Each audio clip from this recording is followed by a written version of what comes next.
देखिए बच्चों, आज अपन तीसरी विक्रिया की बात करेंगे, प्रतिस्थापन अभिक्रिया। प्रतिस्थापन अभिक्रिया तो देखिए दोस्तों, प्रतिस्थापन अभिक्रिया इसको इंग्लिश में बोलते हैं सब्स्टिट्यूशन रिएक्शन। इसको क्या बोलेंगे? Substitution reaction. सब्स्टिट्यूशन रिएक्शन होता है, याद रखना दोस्तों, सब्स्टिट्यूशन रिएक्शन। तो देखो दोस्तों, सब्स्टिट्यूशन रिएक्शन क्या होती है कि देखो बच्चों, इसके अंदर अपन लेते हैं कि एक यौगिक अपने पास ए बी है, दूसरा यौगिक एक्स वाई है। तो ये दो यौगिक है, एक यौगिक को तो क्या मान रहे हैं? ए बी, दूसरे यौगिक को एक्स वाई। तो ये दोनों यौगिक अपने किसी एक समूह की अदला बदली कर ले। जैसे मान लो ये एक्स तो यहाँ जाए और ये बी यहाँ चले जाए। जैसे अपने बात कहें कि ये एक्स तो जैसे यहाँ गया और ये बी यहाँ चले गया, ये दोनों अपने समूह का क्या कर लिया? अदला बदली कर लिया। और अदला बदली करके दो ही नए यौगिक बनाए। तो यानी एक तो क्या बनाया? ए एक्स, और दूसरा क्या बनाया? B Y.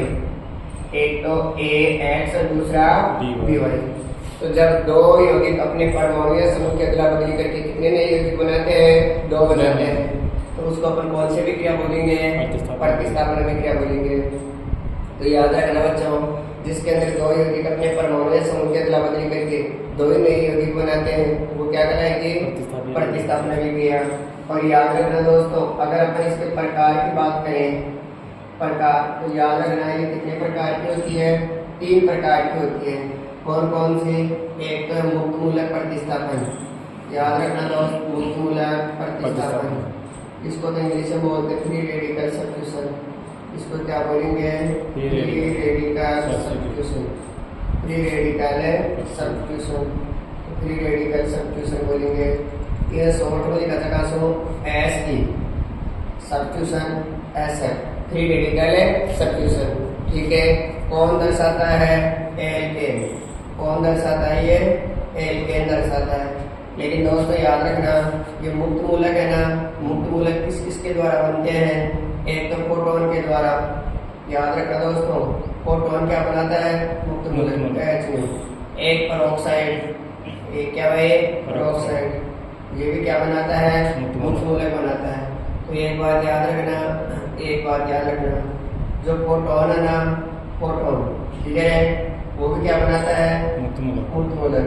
पेरोक्साइड क्या बनाता है? मुक्त मूलक बनाता है। यानी पेरोक्साइड और प्रोटॉन की प्रेजेंस में, उपस्थिति में क्या बनते हैं? मुक्त मूलक बनते हैं। जैसा नो, अब देखिए सुनो, दूसरी बात करें अपन इनसे, ठीक है, इलेक्ट्रॉन सन्निहित प्रतिस्थापन। इलेक्ट्रॉन सन्निहित प्रतिस्थापन, इलेक्ट्रॉन सन्निहित प्रतिस्थापन, इलेक्ट्रॉन सन्निहित प्रतिस्थापन एस ई, ठीक है ना। तो एना बगैर इलेक्ट्रॉन से प्रतिस्थापन को दर्शावा जाए बेंजीन। कौन दर्शाता है? बेंजीन दर्शाता है।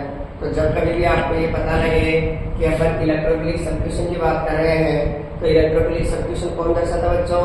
बेंजीन दर्शाता है। और याद रख लेना, बेंजीन का अणु सूत्र क्या होता है? C6H6। और मैं आपको ये भी बोल दूं कि वैसे आप नामकरण में कर चुके हो, ये तो है बेंजीन के अंदर, बेंजीन में जो 6 कार्बन और 6 हाइड्रोजन है, उनको इसी प्रकार से रिप्रेजेंटेड करते हैं। बेंजीन में दोस्तों 6 कार्बन और 6 हाइड्रोजन है। बेंजीन में क्या भाई? 6 कार्बन और 6 हाइड्रोजन, उनको इसी प्रकार से दर्शाया जाता है। जैसा लो, फिर अपन बात करें इसके लिए नाभिक सन्निहित प्रतिस्थापन के लिए दोस्तों, नाभिक सन्निहित प्रतिस्थापन। तो नाभिक सन्निहित प्रतिस्थापन, नाभिक सन्निहित प्रतिस्थापन यानी एस एन, न्यूक्लियोफिलिक सब्स्टिट्यूशन। कौन दर्शाता है? ये एल्किल हैलाइड। कौन दर्शाता है? Alkyl halide. R H. कौन दर्शाता है?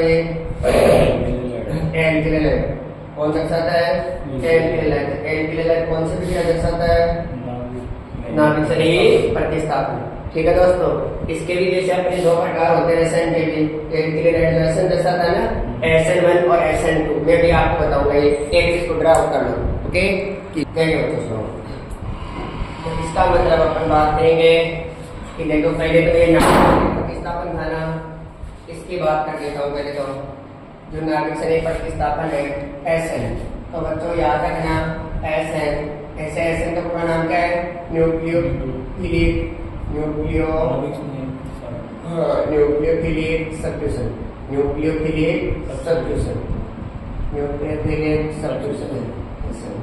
ओके।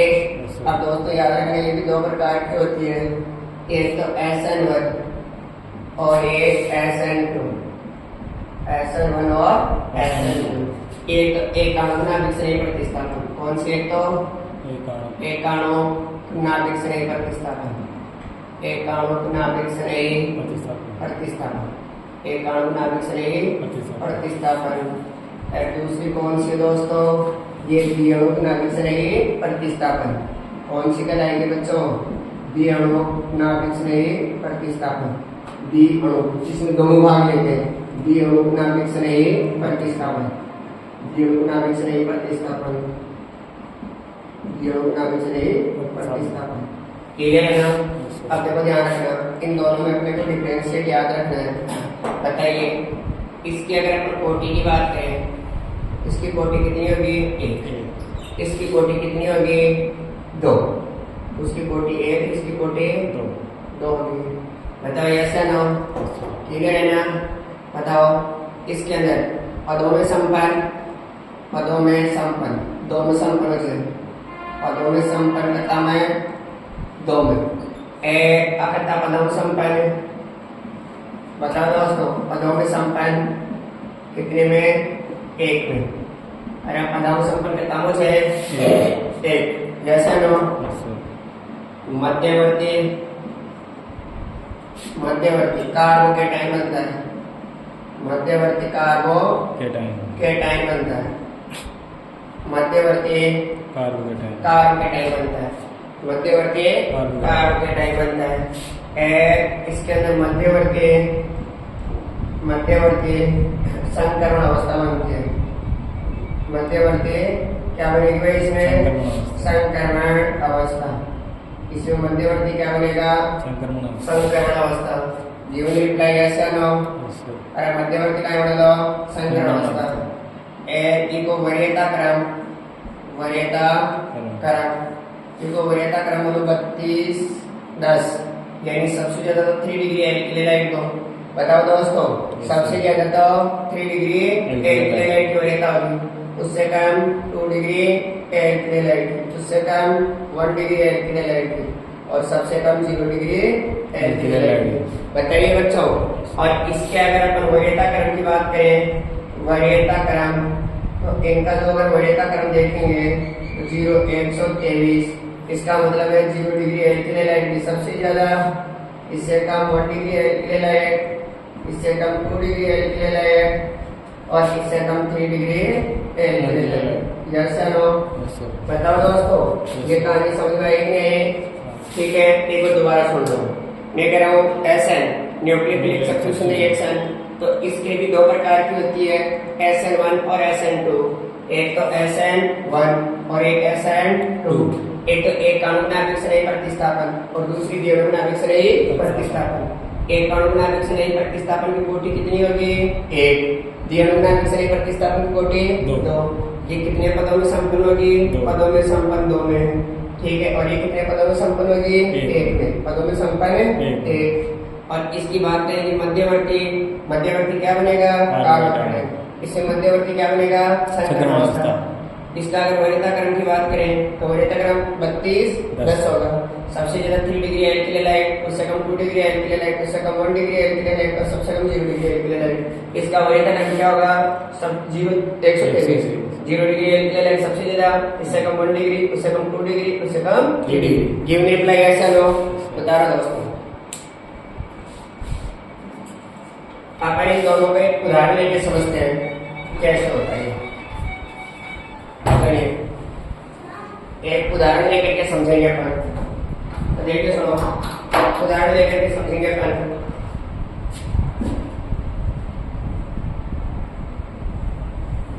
देखो SN1 यानी एक अणु नाभिक श्रेणी प्रतिस्थापन। ओके, तो देखिए दोस्तों, SN1 का नाम तो पूरा अपन लिख लिया था। एक उदाहरण देखो मैंने लिया CH3 CH3 CH3 Br। टट्टेट butyl bromide है। क्या बच्चों? टट्टेट ब्यूटिल ब्रोमाइड। एक ही क्रिया NaOH के साथ करा दिया तो काय बाहर निकल जाएगा NaBr। क्या बाहर निकलेगा? NaBr तो बाहर निकलेगा। और जैसे NaBr अगर बाहर निकलेगा तो CH3OH और ये NaBr हो गया बाहर। क्लियर है? अब देखो इसकी क्रियाविधि की बात करेंगे। किसकी बात करेंगे? क्रियाविधि। तो क्रियाविधि के मायने देखो, क्रियाविधि में सबसे पहले काम क्या करना है? जो NaOH है ना क्षार या आयनिक होगा, NaOH क्षार आयनिक होगा, Na तो प्लस का OH माइनस का, Na प्लस का और OH माइनस का।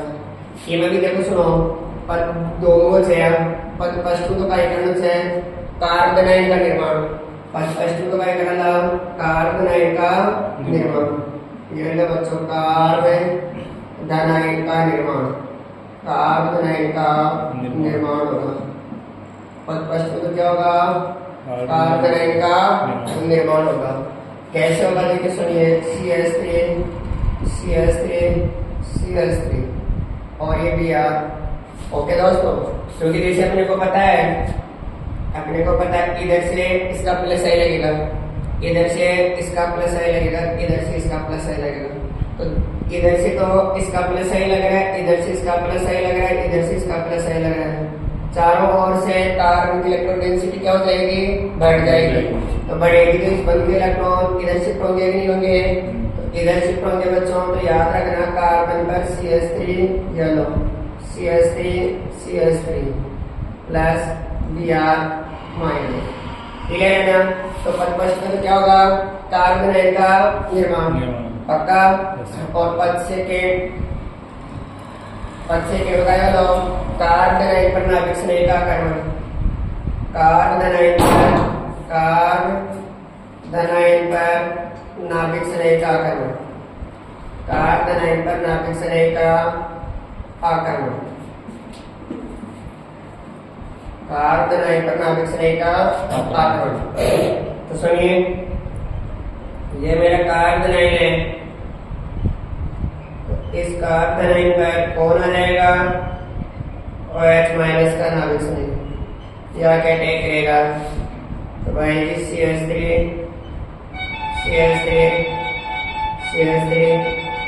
OH गिवन रिप्लाई ऐसे ना। और अब ध्यान रखना, ये तो मंद पद है, ये तो क्या है? मंद पद। और ये क्या है? तीव्र पद। ये तीव्र पद है। कोई भी क्रिया एक से पदों में संपन्न होती है तो पहला पद तो क्या होगा? मंद पद। अरे पहला पद तो क्या होगा? दूसरा पद क्या होगा? तीव्र पद। अरे याद रखना, जो मंद पद होता है ये वेग निर्धारक होता है। मंद पद क्या होता है? वेग निर्धारक पद होता है। क्या होता है? वेग निर्धारक पद। ये शॉर्ट फॉर्म होता है RDS, रेट डिटरमाइनिंग स्टेट। क्या होता है ये? RDS, rate determining state. क्या होता है भाई जी? RDS, rate determining state. अरे RDS, rate determining state. Clear है नहीं है? मुझे लग रहा है समझ में आ गया होगा। क्लियर है ना? अब सुनो, लास्ट में क्या लो? Na तो प्लस को, OH माइनस का, ये दोनों मिलके क्या बना लेंगे? NaOH। क्या बना लेंगे भाई ये? NaOH। गिवन रिप्लाई यस और नो? तो मुझे एक बात बताओ, आपको ये क्वेश्चन कहा जाए कि इसकी कोटि 1 बताई थी मैंने, तो आपका क्रॉस क्वेश्चन ये होगा कि शायद इसकी कोटि 1 कैसे है? तो कोटि इसलिए है कि ये विक्रिया एक से ज्यादा पदों में संपन्न हो रही है। ये इसका मंद पद है और ये तीव्र पद है। तो मंद पद की कोटि अलग होती है, तीव्र पद की कोटि। तो इसका मतलब जो इसका वेग है ना, वो वेग निर्भर करता है कि इस टट्टिक ब्यूटिल CH3CBr, इस टट्टिक ब्यूटिल ब्रोमाइड पर निर्भर करता है। इसलिए इसकी कोटि कितनी हो गई बच्चों? बताओ रे, प्रथम तो है ना? क्लियर है नहीं है? प्रथम कोटि हो गई। गिवन रिप्लाई यस या नो? पक्का है कि नहीं है? अरे बोलिए। ठीक है, चलिए समझा गया ना? तो इसका मतलब आपको कोई पूछे भाई इसकी कोटि ए कैसे होती है, तो कोटि ए बताओ, लड़की बताओ कोटि कितनी होती है, एक होती है। लेकिन इसको क्या बताएंगे, क्या बताएंगे, क्योंकि दो पदों में संपद होती है, मंद में एक, तीव्र में। तो मंद पद की अनुसंख्यता कोटि अलग होगी, तीव्र पद की अनुसंख्यता कोटि अलग होगी। गिवन रिप्लाई यस और नो, अरे यस या नो, क्लियर है कि नहीं है, पक्का राइट डाउन। और यदि आपको समझ आ जाएगा पद दो होंगे, मध्यवर्ती कारकों के टाइम समझ में आएगा, ठीक है। और एटा बाई 3 डिग्री सबसे ज्यादा से, ठीक है, बना दो दोस्तों।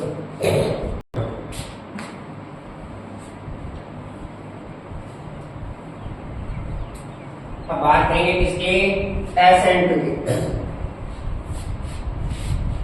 देखिए SN2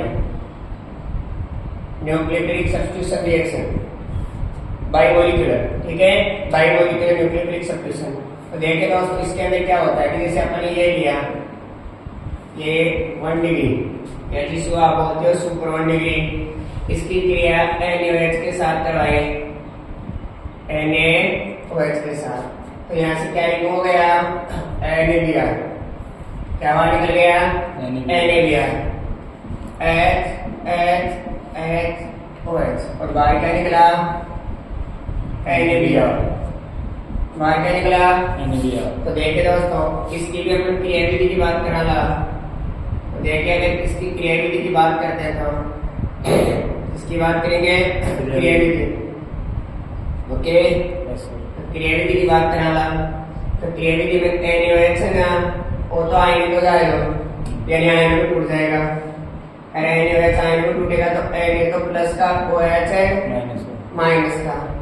अब देखिए सुनो, अपन बात करते हैं इसके अंदर कि एक ही पद में सारा काम हो जाएगा। देखो दोस्तों कहीं जैसे अपने पास में Br है, तो अब देखो इसमें जैसे ही OH माइनस का आक्रमण होगा, नाभिक से नहीं का आक्रमण होगा, तो देखिए दोस्तों OH माइनस है, जैसे ये कार्बन पर अगर क्या करेगा, आक्रमण करेगा, इधर से अगर ये कार्बन पर क्या करेगा भाई, आक्रमण, इधर से ये हटेगा कि नहीं हटेगा, यानी ये अगर इस साइड से क्या करता है, अटैक करता है, आक्रमण करता है।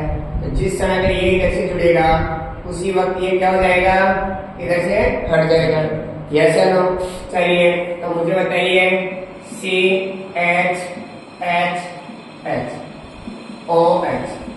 और ये Br माइनस, तो देखिए OH तो जुड़ गया, अरे OH तो क्या हो गया, जुड़ गया, और Br क्या हो गया, बात हो गया, यस या नो, क्लियर है नहीं है। Na तो प्लस का, Br माइनस का, बताओ क्या बन जाएगा, NaBr, क्या बन जाएगा, NaBr। गिवन रिप्लाई यस या नो, शायद मुझे लग रहा है समझ में आ गया। देखो दोस्तों अपनी कोटि इसकी वेट की बात करेंगे, एक की पद वो है ना, देखो वेट से ना ई पर भी, एक किलोलाइट पर भी निर्भर करेगा, इसका वेट 1 किलोलाइट पर भी निर्भर करेगा, और 4 NaOH पर भी निर्भर करेगा। कितने पे निर्भर कर रहा है, 2 पे, इसलिए इसका ऑर्डर कितना होगा, 2 होगा। समझ में आ गया क्या। और तो याद रखना कोटि तो 2 होगी ना, 2 पर निर्भर कर रहा है। पद एक हो गया मध्यवर्ती संकरण अवस्था, क्योंकि जिसके अंदर बंद टूटते हुए डायरेक्ट बना जाता है, जैसे ऐसे होता है इसके अंदर कि बंद टूटता हुआ वो तो जुड़ते हुए हटते हुए शो करेगा, यस है ना, साइड समझ में आ गया होगा। ड्रा इलेक्ट्रॉन से प्रतिस्थापन की बात कर रहे हैं अपने को, तो देखिए सुनो सबसे ज्यादा इंपॉर्टेंट यही है, सबसे ज्यादा इंपॉर्टेंट यही है बच्चों, इलेक्ट्रॉन संरहित प्रतिस्थापन, इलेक्ट्रॉन संरहित प्रतिस्थापन अभिक्रिया, इलेक्ट्रॉन संरहित प्रतिस्थापन अभिक्रिया सबसे महत्वपूर्ण यही है। यानी मैं बोल रहा हूँ electrophilic substitution reaction, electrophilic substitution reaction सबसे महत्वपूर्ण यही है, इलेक्ट्रोफिलिक सब्स्टिट्यूशन रिएक्शन। देखिए सुनो, पहली बात तो मैंने ये कहा कि कौन दर्शा रहा था इलेक्ट्रोफिलिक सब्स्टिट्यूशन, बेंजीन। कौन दर्शाता है बच्चों, बेंजीन दर्शाता है। कौन दर्शाता है, बेंजीन दर्शाता है। यास्यानो कौन दर्शाता है? बेंजीन दर्शाता है। तो जो देखो सुनो, बेंजीन आ लिया, ठीक है, क्रिया इलेक्ट्रोफाइल के साथ करा दिया। तो अपन देसी भाषा में बोला जाओ, देखे सुनो, ये तो कार्बन और ये हाइड्रोजन। कार्बन हाइड्रोजन किसकी वितरणता ज्यादा है? कार्बन। तो बंद को इलेक्ट्रॉन क्या बोलो? कार्बन। तो ये तो माइनस को, ये प्लस का, इस माइनस से क्या जुड़ जाएगा? ई प्लस का जुड़ जाएगा। यहाँ से आना क्लियर है ना? ये बना दिया तो इस माइनस से क्या जुड़ जाएगा? जो भी रिप्लाई ऐसे आना क्लियर है ना? अब y का निकल गया एस। ठीक है, ये तो डायरेक्ट तरीका था। अब जैसे आपको इसको क्रिया विधि से बताता हूँ मैं। देखिए दोस्तों, तो क्रिया विधि से बात करूँ तो अगर मैं क्रिया विधि से बात करूँ तो क्रिया विधि से अगर बात करूँगा तो आप बेंजीन लिया, ये सा ये इलेक्ट्रोफाइल है, बंद का इलेक्ट्रॉन कहीं भी ले जाओ, जैसे ऐसे लेंगे, ठीक है ना? वही वही ऐसा नो, इधर तो ये तो क्या हो गया? माइनस, और ये क्या हो गया? प्लस का हो गया। तो माइनस से क्या जुड़ जाएगा? E plus. जैसे नो, ठीक है? अब सुनिए कहानी, यहाँ पर ये जुड़ गया ई प्लस का इलेक्ट्रोफाइल, ये एच है और ये क्या है? प्लस।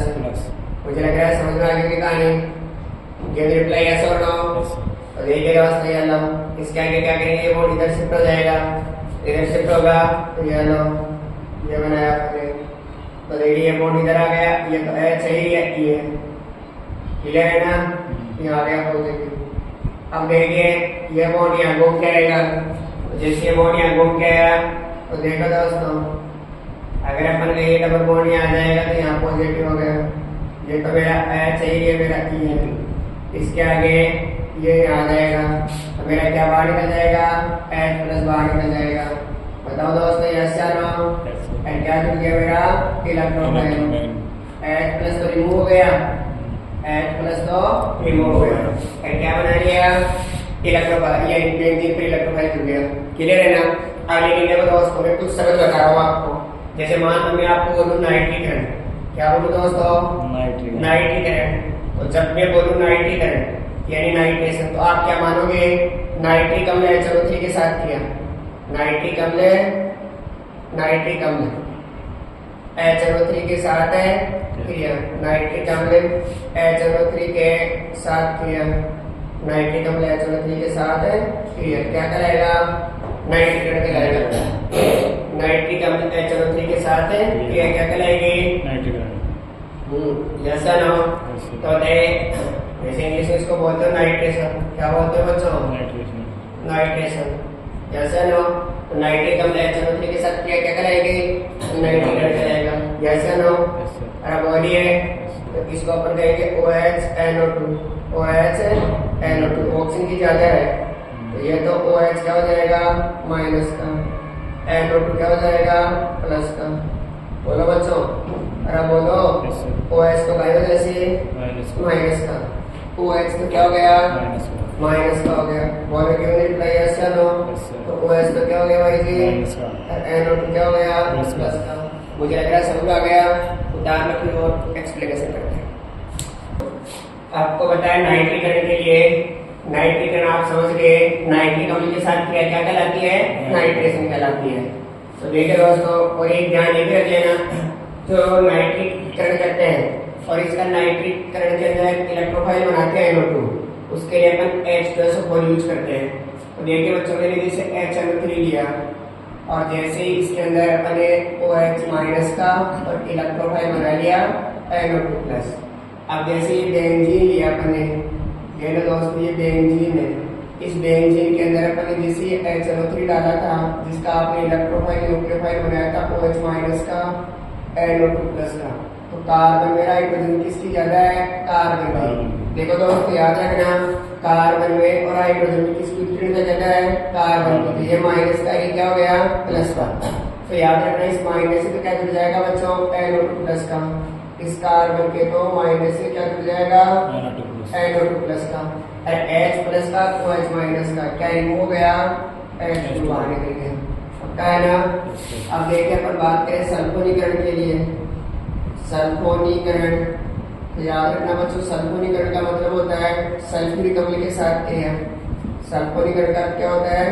सल्फ्यूरिक अम्ल के साथ क्रिया। सल्फ्यूरिक अम्ल H2SO4 के साथ क्रिया।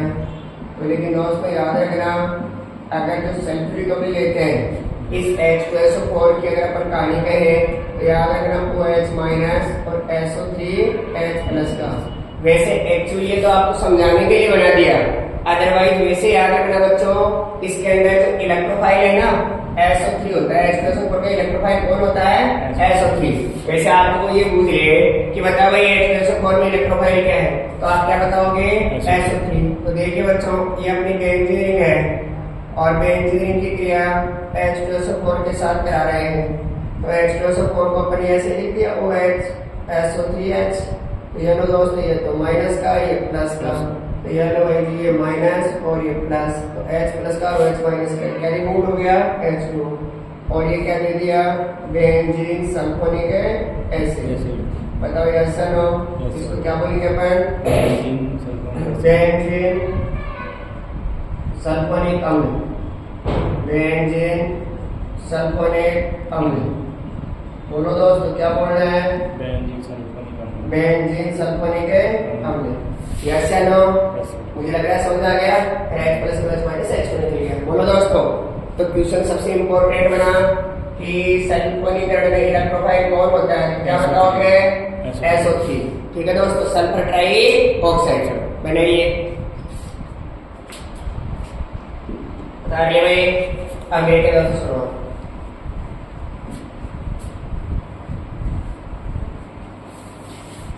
अपन बात करेंगे फ्रीडेल क्राफ्ट अभिक्रिया की। बात करनी किसकी? फ्रीडेल क्राफ्ट अभिक्रिया। फ्रीडेल क्राफ्ट अभिक्रिया। फ्रीडेल क्राफ्ट अभिक्रिया यानी Friedel craft reaction. Friedel craft reaction ये दो प्रकार की होती है दोस्तों, एक तो एल्किलीकरण और एक एसिडीकरण। एल्किलाइड के साथ तो कहलाता है एल्किलीकरण, जिसमें लिख ही देता हूँ। देखो दोस्तों, एक तो करा मैं एल्किलीकरण। एल्किलीकरण यानी एल्काइलेशन। एल्काइलेशन इसका मतलब तो क्या है? एल्किलाइड के साथ किया। एल्किल हेलाइड के साथ किया। एल्किल के साथ क्रिया।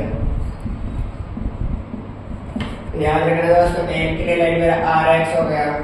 तो देखो जैसे मैंने ये ले लिया CH3Cl और इसकी क्रिया मैंने, सुनो दोस्तों, इसकी जैसे ये ले लिया एल्किल हेलाइड, इसकी क्रिया बेंजीन से करवा दी है।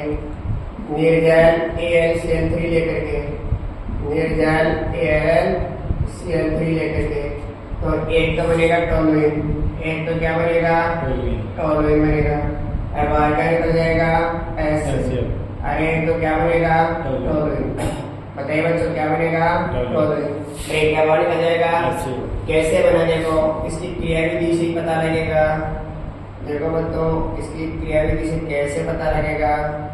इसकी क्रियाविधि से ऐसे पहचानना है कि जो अपने पास CH3Cl है, एक ही क्रिया AlCl3 के साथ कराऊंगा लुईस अम्ल के साथ, तो लुईस अम्ल प्रोटीन ले लो। चलिए ये लेगा,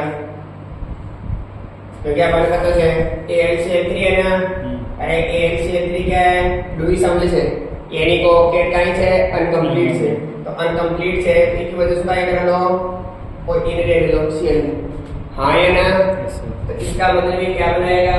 CH3+ का एक जो इलेक्ट्रोफाइल है, CH3+ का जो इलेक्ट्रोफाइल है, और AlCl4-। यस या नो? अब बताओ ये इलेक्ट्रोफाइल बना कि नहीं बना? बन गया ना? तो ये बेंजीन है, इस बेंजीन की क्रिया इस इलेक्ट्रोफाइल के साथ रहेंगे। ये लो दोस्तों, तो ये लो कार्बन राइट, कार्बन की जगह से माइनस लिए प्लस, तो इस माइनस से CH3+ का जुड़ गया। अरे बोलो हाँ या ना? तो इसका मतलब टोलुइन बना कि नहीं बना? अरे बोलिए। Yes sir. अब देखो H का प्लस का एच तो प्लस का, AlCl4 माइनस का, AlCl4 माइनस का, तो ये आपस में क्रिया करके आएंगे इधर एक तो AlCl3 और बाहर का निकल जाएगा HCl। बोलिए दोस्तों समझ में आया कि नहीं आया? गिवन रिप्लाई यस या नो, एक बार सुन लो। फिर डेल क्राफ्ट अभिक्रिया, फिर डेल क्राफ्ट रिएक्शन, जिसके दो प्रकार की होती है, एक तो एल्किलीकरण और एक एसिडीकरण। एल्किलीकरण यानी एल्किलाइड के साथ क्रिया, जैसे अपने पास CH3Cl एल्किलाइड है, इसकी क्रिया बेंजीन से करवाते हैं निर्जल HCl पर जैसे तो टोलुइन बनाकर ऐसे बाहर निकल जाता है। फिर एडिटी की बात करना तो CH3Cl से इन्हें HCl3 डालना, इसका स्ट्रक्चर अनकंप्लीट है, ठीक है, लुईस एसिड है, इसलिए Cl माइनस को ले जाएगा तो एक तो Cl3 प्लस बना देगा और एक क्या दे देगा AlCl4 माइनस। अब देखें दोस्तों बेंजीन लेंगे, बेंजीन की क्रिया किसी इलेक्ट्रोफाइल के साथ कराएंगे, तो ये माइनस और ये प्लस, तो यानी इस माइनस से तो CH3 जुड़ जाएगा, टोलुइन बन गया, ये H प्लस बच गया, तो H प्लस बचा वो AlCl4 माइनस के साथ